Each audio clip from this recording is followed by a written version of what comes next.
Yo voy a comenzar con una pregunta que es precisamente el título que le puse a este mensaje. ¿Cuál es tu causa? Así le puse a este mensaje. ¿Cuántos de los que estamos acá tenemos una causa? Y cuando hablo de causa, hablo de un pleito, hablo de un caso, hablo de un proceso, de una situación. ¿Cuántos tienen un caso, una causa? Entonces, Dios le va a hablar a unas cuantas personas en esta noche. Esta palabra entonces es para ti. Porque, y me voy a referir no solamente, puede ser esta causa de la que vamos a hablar y vamos a conocer un poquito hoy, puede ser algo legal o no. No necesariamente tiene que ser legal, pero puede ser legal, no tiene que ser legal necesariamente. Puede ser laboral, puede ser familiar y puede ser personal. La cuestión es que cuando a nuestra vida vienen situaciones, se nos presentan conflictos. ¿A cuántos han tenido la experiencia de que le ha llegado una carta amenazadora? ¿O una carta con noticias que tú no te estabas esperando? ¿A cuántos han tenido la experiencia que le ha llegado un correo electrónico que tú no te estabas esperando? Con una amenaza, con algo negativo, algo que tú no te estabas esperando, o algo que realmente te quedó impactado. También a veces mensajes de texto que recibimos con noticias inesperadas. Todas estas cosas que les he mencionado, que es para que ustedes se identifiquen, cuando llegan a nuestra vida se convierten en una causa. Diga conmigo, una causa, mi causa.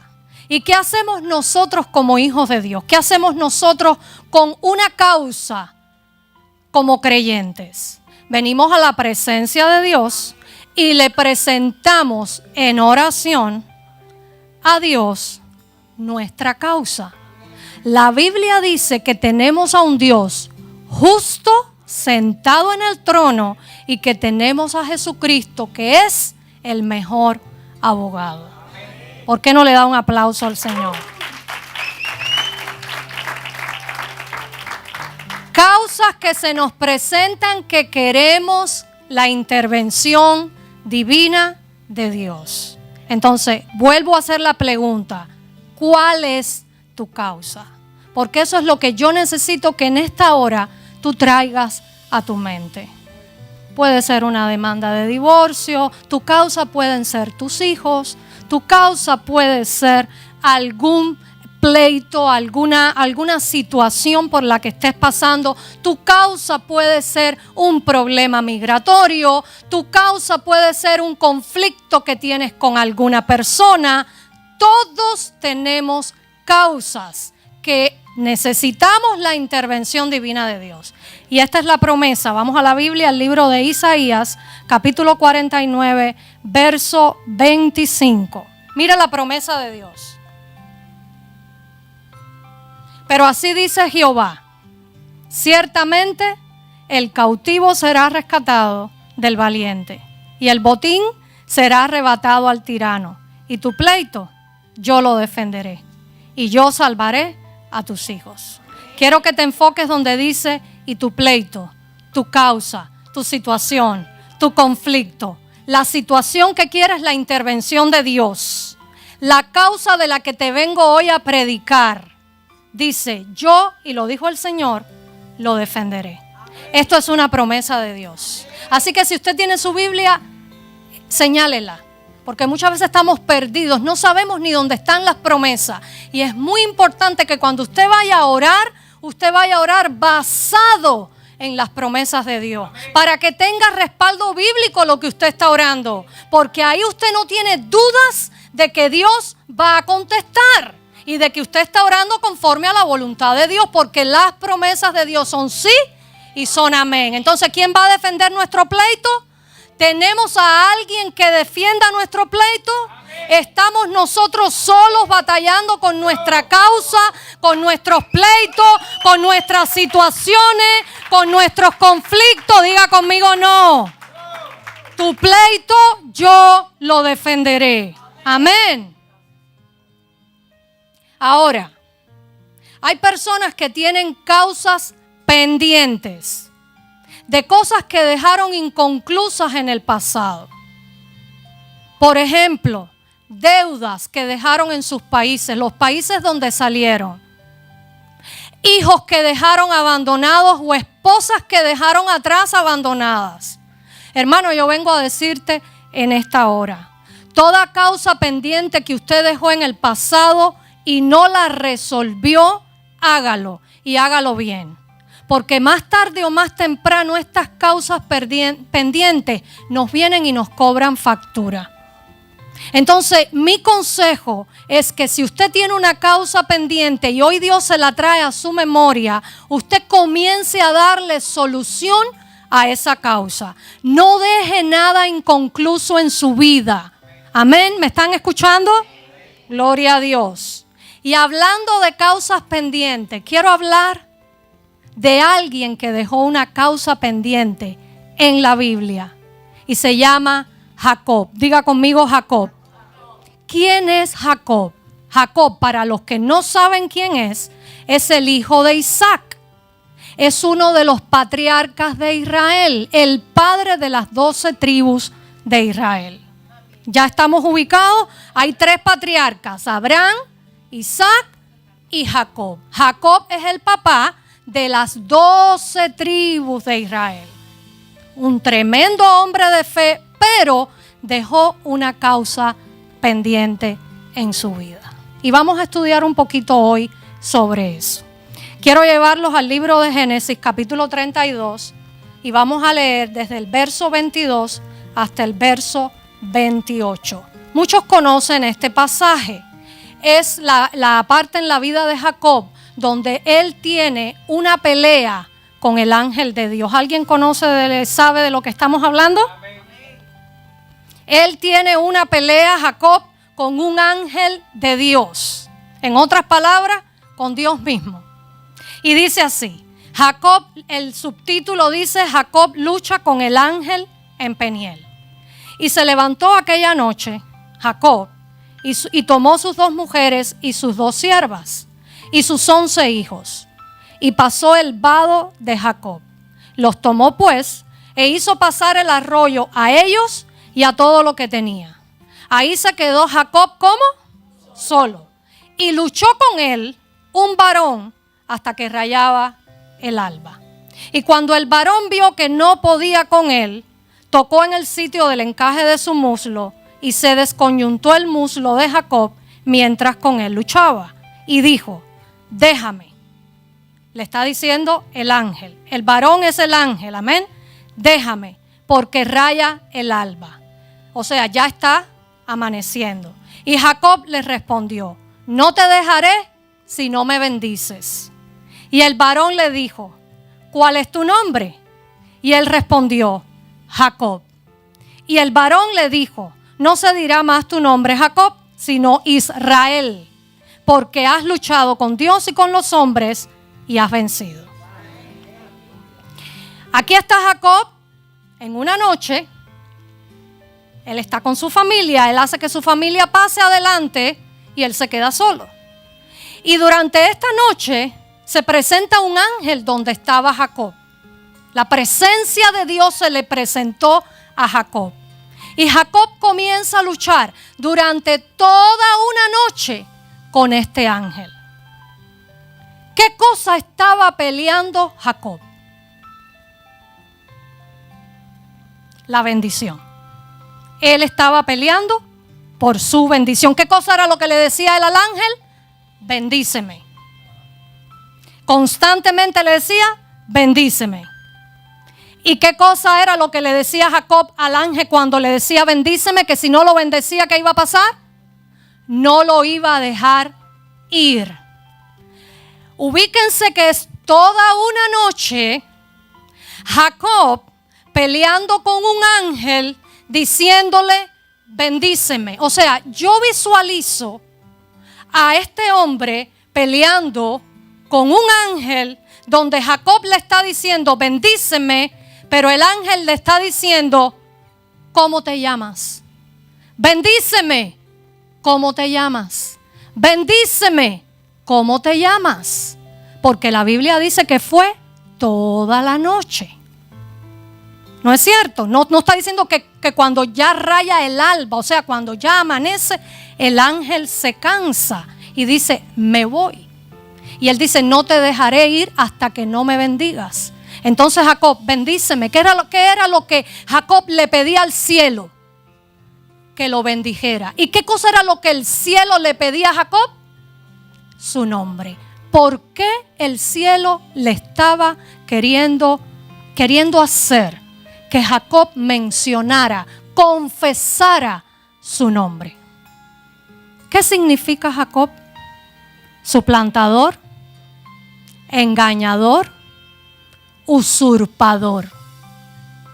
La bendición de Dios no podía venir hasta que él no confesara lo que él era, porque él tenía una cuenta pendiente que él no había resuelto. Y hasta que él no confesara lo que él era, la bendición de Dios no se iba a soltar. ¿Cuándo se suelta la bendición de Dios? Cuando él dice, yo soy Jacob. En otras palabras, yo soy un engañador, yo soy un usurpador, yo soy un suplantador. Cuando él confiesa y reconoce lo que él era. Es ahí donde el ángel dice, ya no te llamarás más Jacob, ahora te llamarás Israel. ¿Qué significa Israel? Pueblo santo, adquirido por Dios, apartado para Dios. Ya no eres Jacob, ya no eres un engañador, ya no eres un usurpador, ahora eres mío, ahora eres nación santa, ahora me perteneces a mí. Amén. Entonces hay bendiciones que no van a llegar hasta que no se produzca la confesión. ¿Qué cosa es lo que tengo que confesar? Mi pecado. Eso es lo que yo tengo que confesar. Hasta que él no confesó su nombre y no reconoció su nombre, que era lo que significaba, la bendición no vino. Amén. Yo quiero que volvamos a leer la parte donde dice el versículo 27. Dice, y el varón le dijo, o sea, estamos en Génesis 32, verso 27. Del mismo que estábamos, solamente el 27 y el 28. Dice, y el varón le dijo, o sea, el ángel, ¿cuál es tu nombre? Y él respondió, Jacob. ¿Qué cosa fue lo que él respondió? Usurpador, engañador, suplantador. ¿Cuál es tu nombre? Y él respondió, Jacob. Y el varón le dijo, no se dirá más tu nombre Jacob, sino Israel, porque has luchado con Dios y con los hombres y has vencido. La bendición era que el nombre de él iba a ser completamente cambiado. Pero para que esta bendición llegara, él tenía que, diga conmigo una vez más, confesar. ¿Cuál era esta situación que él dejó pendiente en su vida? ¿Qué era lo que él había dejado pendiente? Yo no sé si se acuerdan que cuando Jacob, o sea, hace 20 años atrás en su vida, cuando su padre Isaac estaba en el lecho de muerte, que el padre los llama a los dos, él va y engaña miserablemente a su papá haciéndose pasar por su hermano Esaú, para que la bendición que se le daba al primogénito la recibiera él. Entonces miserablemente engañó a su papá, mas engañó a su hermano también. Y recuerden que bajo la ley la paga del pecado, ¿cuál era? Entonces Saúl, que era su hermano, ¿a qué venía? A matarlo. Jacob tenía una sentencia de muerte. Su hermano venía a matarlo. Ellos venían en este camino donde él tiene este encuentro con el ángel. Era el camino donde Jacob se encontraba con su hermano y su hermano venía con 400 gente de su ejército a matarlo. Jacob tenía una causa de muerte. Bajo la ley, lo que él hizo merecía la muerte. Por eso el ángel lo intercepta en el camino, porque Dios tenía un propósito con este hombre. Y ahí es donde se produce toda esta batalla durante toda una noche, que hasta que él no confiesa que él es un engañador, que él es un usurpador, que él es un suplantador, Dios no le suelta la bendición y le cambia el nombre y le dice: ya tú no eres eso, ahora me perteneces a mí, ahora eres pueblo mío. Y cuando Jacob sale al encuentro con su hermano, mire lo que pasó. Vamos a ir al verso, ya estamos en el capítulo 33, verso 1. Mire lo que pasa en el encuentro con Esaú. Miren cómo las cosas cambiaron. La causa que Jacob presentó delante de Dios le cambió la sentencia. Dice: alzando Jacob sus ojos, miró. Y he aquí que venía ¿quién? Esaú. Y los 400 hombres con él. Venían a matarlo, hermano. Entonces repartió él los niños entre Lea y Raquel y las 2 siervas. Verso 3 y 4. Génesis 33, versos 3 y 4. Dice: y él pasó delante de ellos y se inclinó a tierra 7 veces. ¿Quién fue el que se inclinó a tierra 7 veces? Jacob. Hasta que llegó su hermano. Pero Esaú corrió a su encuentro y le abrazó. Y se echó sobre su cuello y le besó y lloraron. ¿Cómo se llamaba el hombre que estaba peleando con el ángel? Jacob, usurpador, engañador, suplantador. ¿Cómo se llamaba el hombre que salió de la pelea con el ángel? Israel, pueblo adquirido por Dios, pueblo apartado para Dios, pueblo santo. ¿Qué hizo Jacob con el ángel? Pelear durante toda una noche. Pero cuando sale con la bendición, se humilla 7 veces delante de su hermano. No importa cómo entres a la presencia de Dios. Lo importante es cómo tú sales de la presencia de Dios. No importa cuántas veces tú entres a la presencia de Dios. Lo importante es los cambios que tienen que producirse en la presencia de Dios. Es imposible que salgamos de la misma manera. Es imposible que no haya cambio. Cuando usted está pidiendo en la presencia de Dios por un cambio, lo primero que tiene que haber es confesión y humillación. Amén. Hermano, el orgullo no nos lleva a ningún lugar.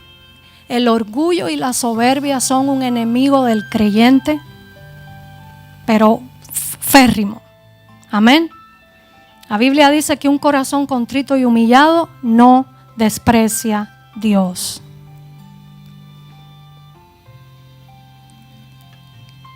Hay otro que me gustó muchísimo y está en Números. Números 27, del 1 al 5. Vamos a ver ahora este. Antes que pasemos a este. Muchas veces venimos delante de la presencia de Dios y cuando tenemos una causa, porque el mensaje de hoy se titula ¿cuál es tu causa? Jacob había dejado una causa pendiente, pero apeló al trono de Dios. Apeló al trono de la presencia de Dios. En esa lucha que tuvo con el ángel, él estaba literalmente en la presencia de Dios, porque el ángel era de Dios. Amén. Ahora, cuando nosotros apelamos y ponemos nuestra causa delante de Dios, lo que hablamos al principio, que puede ser algo legal, puede que no sea legal, puede ser algo familiar, puede ser algo laboral, puede ser un pleito, puede ser un conflicto con alguien, cualquier cosa que usted esté peleando, cuando nosotros acudimos y apelamos a Dios, cuando lo presentamos delante de Dios, hay dos requisitos que se tienen que cumplir, que tenemos que nosotros hacerlo. Y uno, ya lo hablamos, la confesión. Es importante que nosotros seamos sinceros, que nosotros vengamos con la verdad, porque a Dios nadie lo puede engañar. No se ponga a jugar con Dios. Ven con la verdad, abre tu corazón, sé sincero con Dios. Y número dos, humillados. Yo recuerdo, antes de pasar a este que me gustó mucho, que vamos a hablar, si quieres lo puedes quitar. Yo recuerdo, la única vez que he estado en una corte fue por ticket de tráfico. Y fue en el 2016. Había salido de la iglesia, había llevado a una hermana a su casa, que una hermana que no tenía auto, y cuando salgo de casa de la hermana, que ya me voy para mi casa, me para la policía, me pone un ticket. Ok, pagué el ticket. Pero al mes siguiente, saliendo de la escuela de la niña, estaba en middle school, y cuando voy saliendo, me vuelve a parar otro policía. Esta vez era un policía en una moto, y tenía muchísima gente parada al mismo tiempo poniéndole ticket. Eran una entrecalle. Y me puso un ticket a mí también. Yo pregunté si eso se podía hacer, si el policía, estándole poniendo ticket a otras personas y entretenido, puede pararte. ¿Cómo él sabía que yo no venía a la velocidad establecida? Y todas esas cosas empezaron a ser un argumento en mí. Y me enojé. Yo dije, no voy a pagar el ticket, yo voy a ir a la corte. A lo mejor el policía no va, me dan dismiss y ya, todo está bien. Pero si no, yo me creí con el argumento de que yo tenía la razón, cuando de verdad yo había cometido la infracción.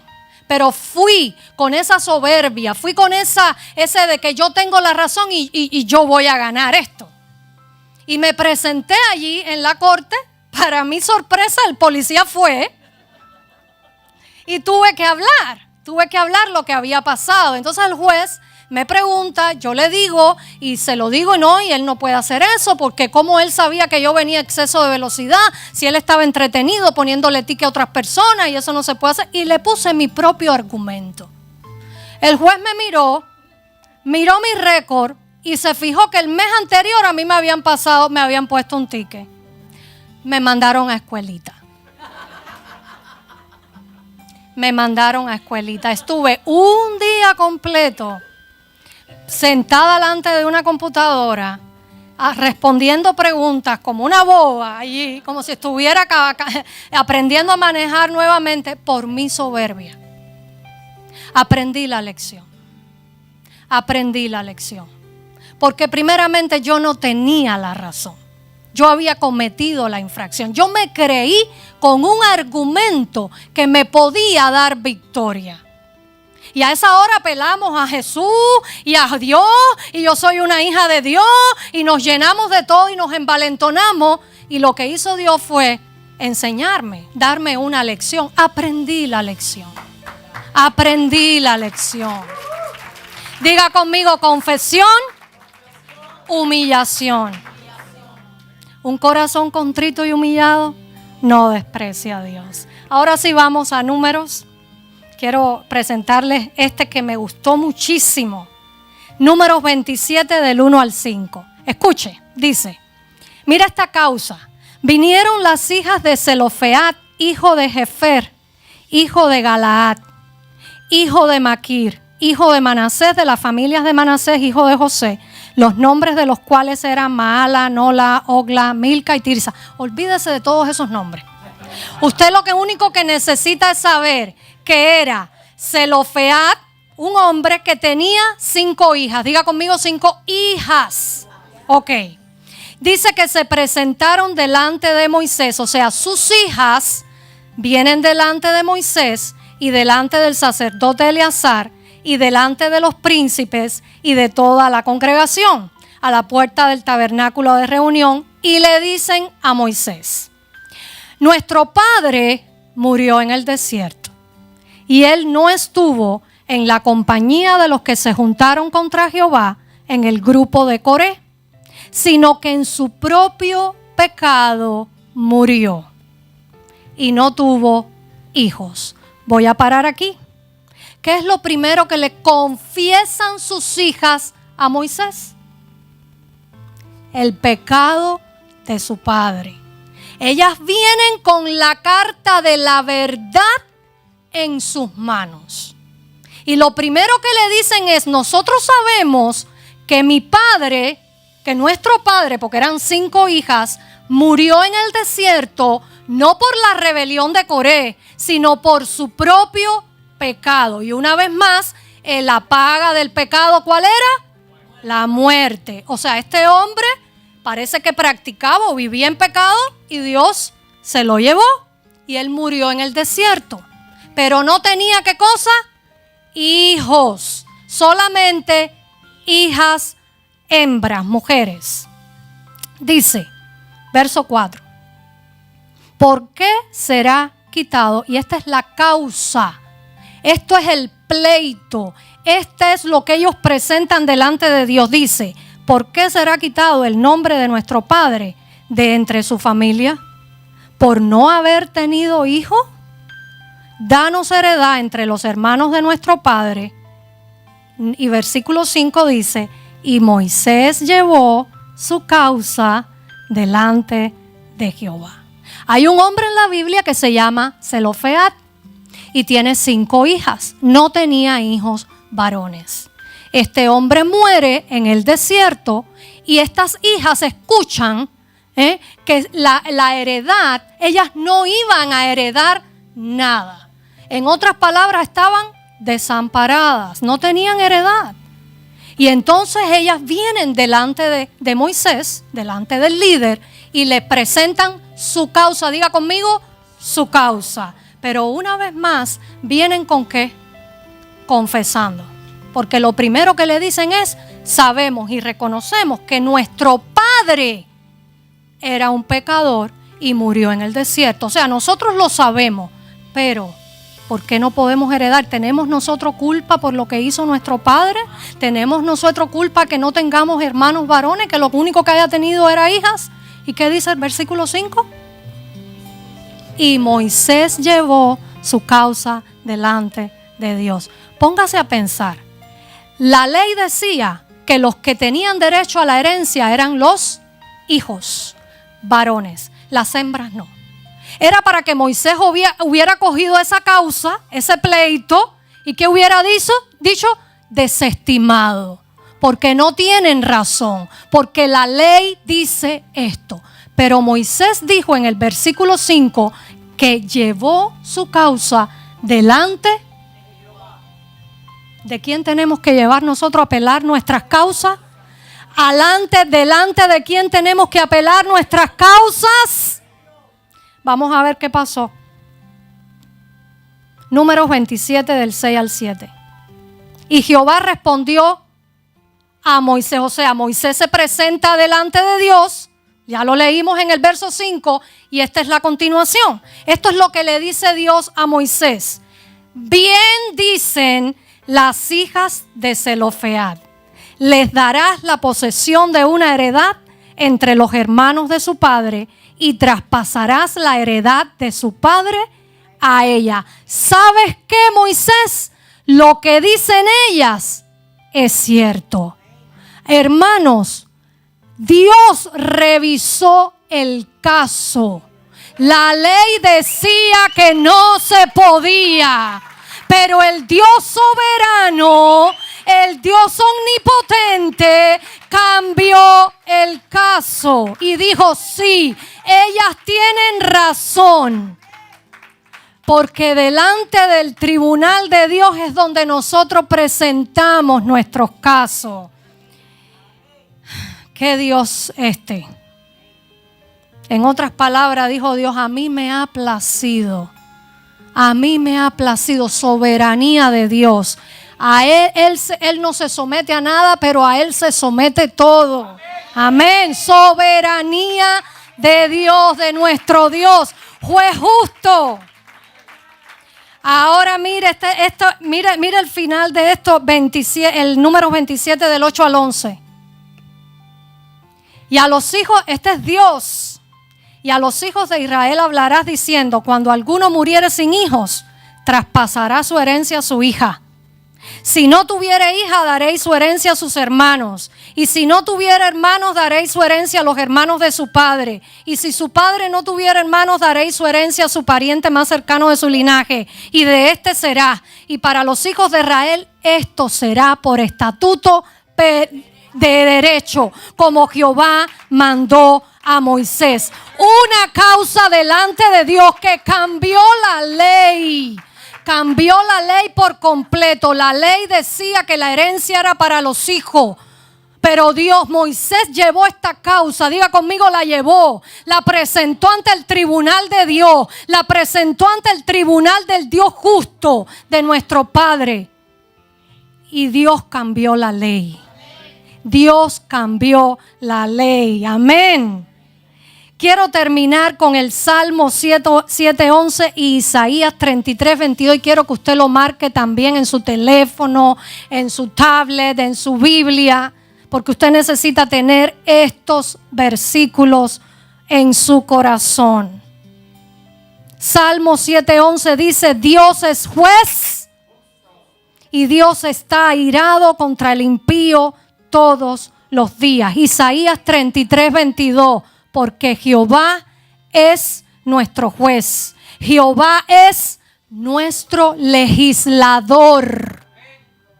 Ay, aleluya. Jehová es nuestro rey y Él mismo nos salvará. Hay alguien aquí que le cree en esta noche a ese juez justo, al que legisla a favor de sus hijos. Pongámonos de pie, iglesia.